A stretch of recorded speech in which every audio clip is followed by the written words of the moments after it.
So there's going to be three main categories you're going to want to think about when it comes to the comfort of living in your van. You have hygiene, safety, and money. Let's get into it. The first one, hygiene. Now, I'm not saying because you live in a van, your hygiene is just going to fall off and you're going to be gross all the time, but you have to realize maintaining your current routine, showering, skincare, all of that is going to be a lot harder when you move into a van. And if you're going to get a van that doesn't have a shower, which is going to be most people due to the cost of vans that have showers quickly entering into the six figures, you need to be comfortable with going extended periods of time without taking a shower. That's a very real thing. No one that does van life in a van that doesn't have a shower is showering every day. It's impossible. You're going to go park somewhere, stay there for a week, stay there for 2 weeks. You need to be okay with an outdoor shower, with the body wipe shower, something like that. I got tired of that rather quickly, to be honest. Even if your van has a shower, most likely you're still not going to be showering every day due to the fact that you have to store all of your water on board. And the whole fun of van life is going somewhere far out on the beaten path, staying there for 10 days, 2 weeks, whatever. The possibility you have enough water for that many showers every day is gonna be slim. There's a lot of alternatives to taking a shower every day. Like, you can use body wipes. I went through a crazy amount of body wipes. There's outdoor showers. I kind of had one of those setups. There's a lot of alternatives, and even if those alternatives can get you as clean, and I'm sure a lot of people would argue they can, for me, I never felt as clean. It was more of a psychological thing. When I shower, I feel clean. Even if you could somehow do a test and see that I was as clean showering versus an alternative showering method, my brain won't realize that. I feel clean when I shower. And my life right now, I shower every day. I shower twice a day. I need that for my brain. So if you think you can maintain your current level or a close level of hygiene and also feel clean, which to me, that was the big thing, was feeling clean. Regardless of whether I was clean or wasn't, I didn't feel good because I wasn't showering on a daily basis or even every other day. You know, I had the Planet Fitness membership that everybody gets.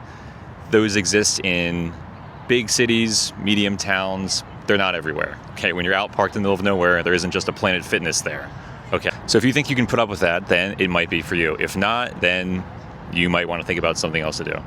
Okay, the second thing you want to think about is safety. Now, this, like the first one, can vary based on your living situation now. But if you're living in a more traditional house or apartment or something like that, your feeling of how safe you are is probably going to go down.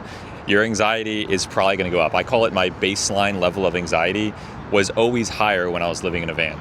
Now, like the hygiene thing, the more money you have and are willing to spend on your van will affect this. You know, a nicer van has the shower. You probably feel cleaner with a shower. Same thing with your safety. The more money you have, you can get a nicer van that could have a better security system. It could have cameras, stuff like that. Also, the more money you have, the less pressure you'll put on yourself to find free parking. You'll be willing to say, okay, well, I can't find free parking tonight. Let's just pay to park somewhere so I will feel safer. I felt like oftentimes I was putting myself into uncomfortable situations because I didn't really want to spend the money to pay to park somewhere. And that was the constant lingering thing I had, hanging over me. Also, one thing van lifers won't tell you is they will stay in hotels from time to time. And again, the more money you have, the more you are able to do this without having to stress about it. If you're living and working in a van, making money, you can afford things like that. And that will help you feel safer. Like hygiene, safety, there's a lot of variables to it. It's different for everybody. I'm a single guy living in a van.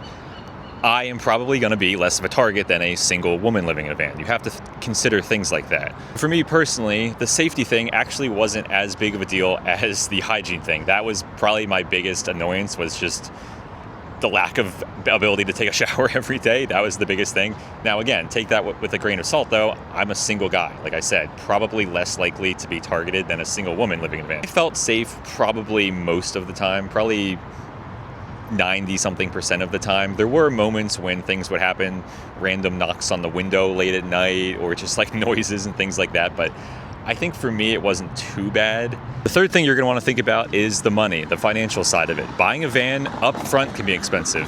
$10,000, $20,000, $30,000, probably on the lower end, easily into six figures if you want things like a shower, a working kitchen, all of that. Things can get expensive very quickly. But where this factors into the comfort and your anxiety going up is things can break on your van. I had a van that was about 25 years old. Now, I was confident things weren't going to break, and things didn't really for the most part. But what if something did? What if I was out on a trail and the transmission went?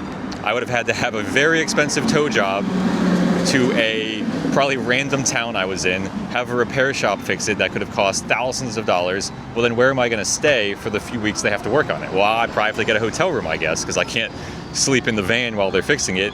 Next thing you know, a normal job that might cost a couple $1,000s could easily be $5,000, $6,000, $7,000 when you factor in all these other things. If I think about my life right now, I live in a more traditional apartment. I just pay every month to live there, and that's that. I don't have to have too much running anxiety of, okay, well, if something breaks or this or that, I have to pay for it. For the most part, that wouldn't really be possible. The landlord would have to cover that. Kind of compare this to home ownership, but you have to think, okay, if I bought a van 10 years ago and I've been maintaining it and living out of it, it's definitely worth a lot less. Versus if I bought a home 10 years ago and have been maintaining it and spending money on it, it's probably worth a lot more, especially with the way the housing market is. So these are just things you have to consider. Van life is more expensive than the influencers make it out to be. A lot of van lifer, influencers, they like the idea of them being kind of this grassroots, granola lifestyle that doesn't cost too much money. They don't want people to know that a lot of them are just rich. There's nothing wrong with that, but they kind of don't want to do that. It kind of ruins the whole image of what they're going for. So you need to keep that in mind going forward, okay? Have a safety net. Now, if you're fine with feeling less safe, showering less often, and constantly having to worry about whether or not you're going to have to pay thousands of dollars to repair something, then hey, van life might be for you. For me, it really wasn't, at least not in a full-time situation. So I sold the van and moved out. So all jokes aside, doing van life might actually be a great decision for you. In life, quite often, you just have to sacrifice a little bit of comfort, a little bit of safety to get a reward. That is really doing van life. It's like, say, staying in a hostel. You might not feel as safe because you're sharing a room. You're sacrificing your comfort, but what are you getting? Well, for one, it's a lot cheaper to travel. So you might be able to travel places that you wouldn't otherwise because now you can travel cheaper. You can meet people at the hostels. So you really just need to think about how much you're willing to sacrifice in order to do van life. Doing van life can be really fun. You're parked out in the middle of nowhere with an amazing view and you can cook food and hang out and chill.